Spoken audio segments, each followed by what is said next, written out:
This reading did not want to come out. And it's unfortunate, but it is what it is. Today is full moon energy, and you know how that energy creeps up real quick. But I want to talk about when, love makes a man retreat. And it may not, or it may seem like ghosting. Not every distance, though, or form of ghosting is a dismissal from a man. This reading is specifically for a female. Sometimes his silence or retreat is about inner conflict, not disinterest. Real love. I'm searching for a real love. Someone. Okay. Real love has a funny way of warming up something that's been cold. And, when you show up in a man's life carrying light, carrying purpose, clarity, and, confidence about what the kingdom has for you or what the kingdom has set in place for you, you show up bigger than any other woman, more than a woman. You end up challenging this man by being a walking mirror. You end up challenging this man by being a divine reflection. And mirrors don't lie, they reflect, they reveal. So before you start to internalize his retreat or his absence, before you start shrinking your worth and your value in his confusion, just pause. Just breathe. And understand that this may not apply to every connection, but there are connections where your love will trigger his brokenness before it awakens his wholeness. I was listening to a podcast and I heard something similar to that. It's not something that's Instagram cute. That's fairy tale stuff, okay? And it fuels us to think a certain way. And the spiritual truth that you have to take from that is that when a man hasn't done the inner work, your love won't feel like comfort. It'll feel like confrontation. Not because you're too much, not because your love refuses to play small. It just doesn't coddle dysfunction. And your love will call him to be higher. Your love will not stroke his ego. Your love will not stretch his soul into the same shit he was into. And if he's never been taught how to love, this will be difficult to sit with emotions and to awaken real trust, intimacy, etc. So he's going to retreat. But I need you to understand that his retreat is not a rejection of your value. And it should be a revelation of his level of readiness for you.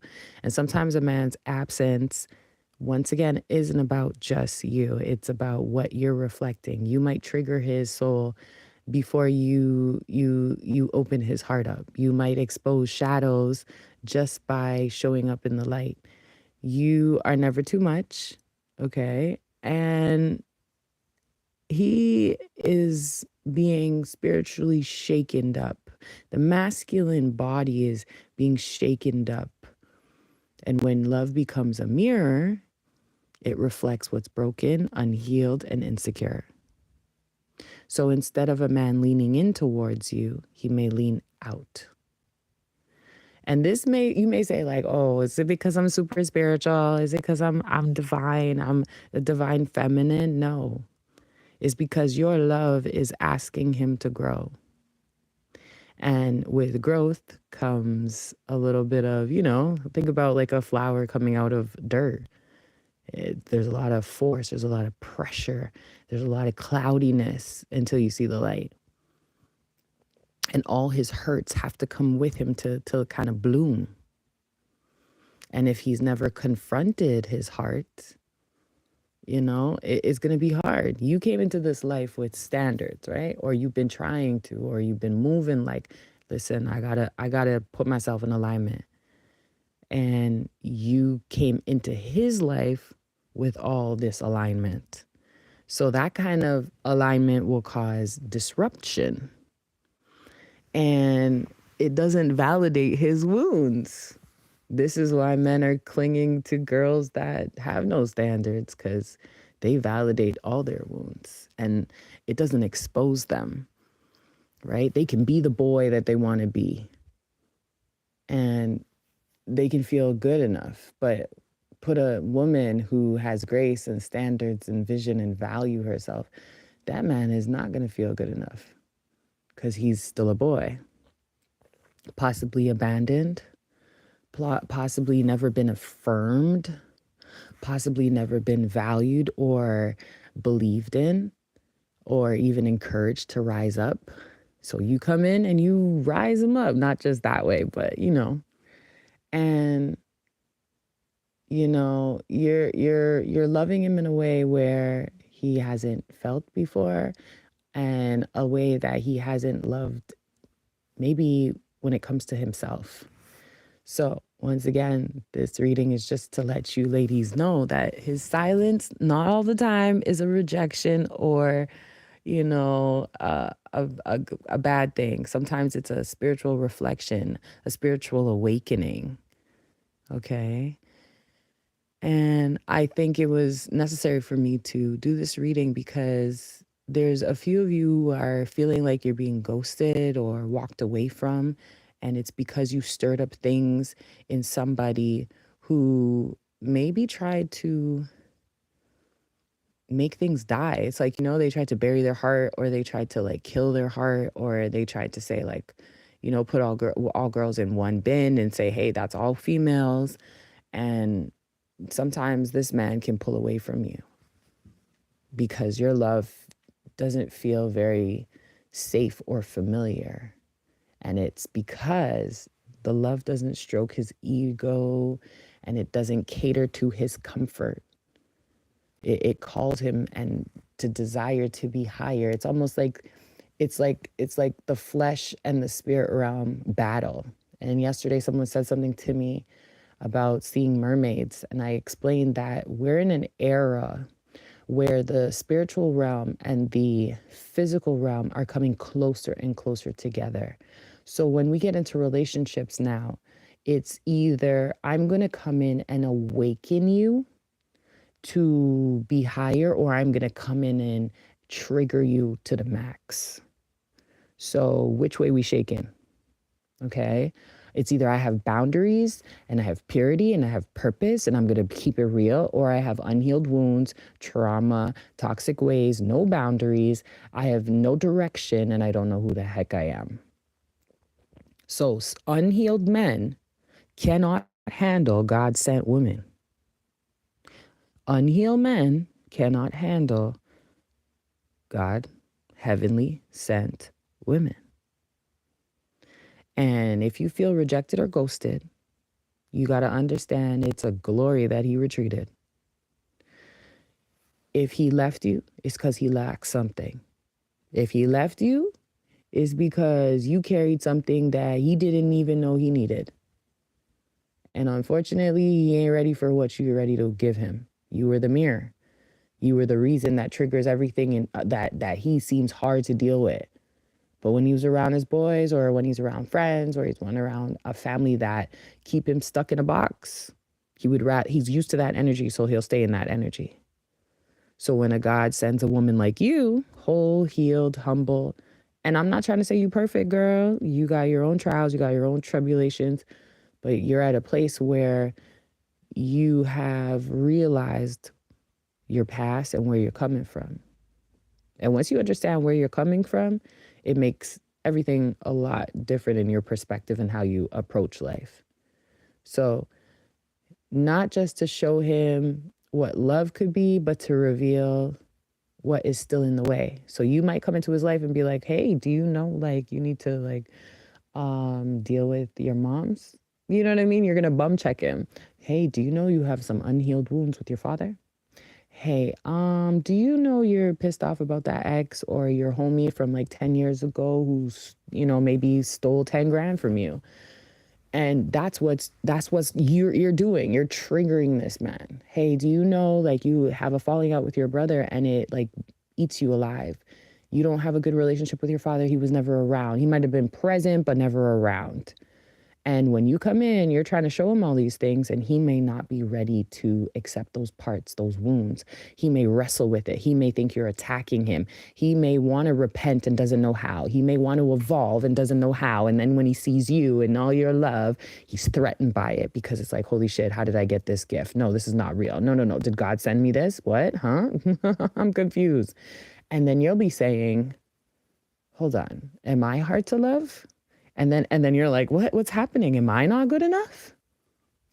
But don't confuse his unfamiliar behavior and his feeling of unworthiness as not being hard, not being easy to love. And he just, needs to hold you. I don't know why, like, I had to change my feelings there, but I feel like I'm imagining like a girl like saying, I don't know how to do this anymore. And one of my girlfriends actually said that the other day. She's trying to break up with this guy because she doesn't see any progression. So going back to what I was saying, let's talk about Hannah's laugh. Hannah's laugh in regards to the Bible. Now, those of you who know who Hannah is, she prayed for a place of peace. Okay, she prayed for peace. She prayed to have peace in her life because she had years of delay. So you could be a female who's hasn't had a good man in a while. You could be a female who's been with a man for a while and you're not seeing any progression. And you could have had a lot of misunderstandings in your past relationships, mockery. You've taken out the time, is what I'm saying, to give God all of your burdens. You said, I want a deep connection. You've said, this is what I'm ready for. Please remove the things that I know are not good for me.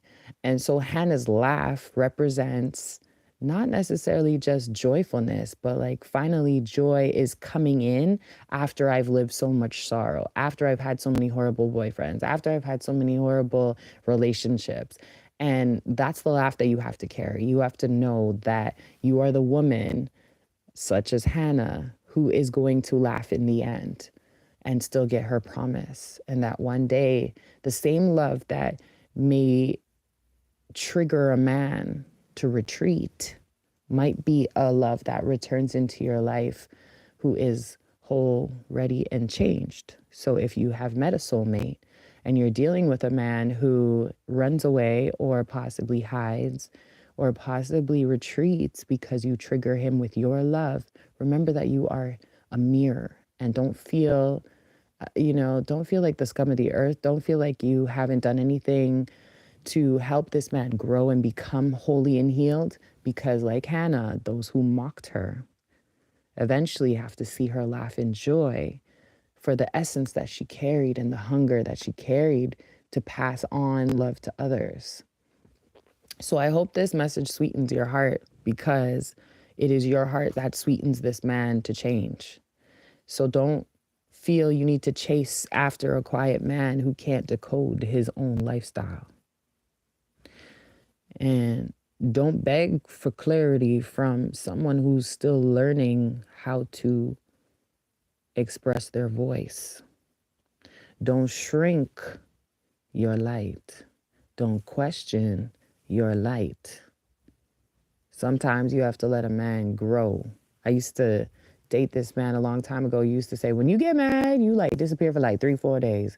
But what's the point of having a conversation with a man who doesn't know his own voice? What's the point of asking somebody who doesn't understand that their glasses are fogged up and you trying to show them? So let him heal. Let God be God. You weren't here to save him, girl. You were not here to save him. That should have been the title of the reading. You were not here to save him. You were sent to be his reflection, and you were sent to give him a mirror so that he can actually thank God for the revelation. You will be laughing again soon, like Hannah, because you know that you gave him a full package of flowers, and you know that God sent you in for that purpose. So be the badass that you are, and that's it. We out.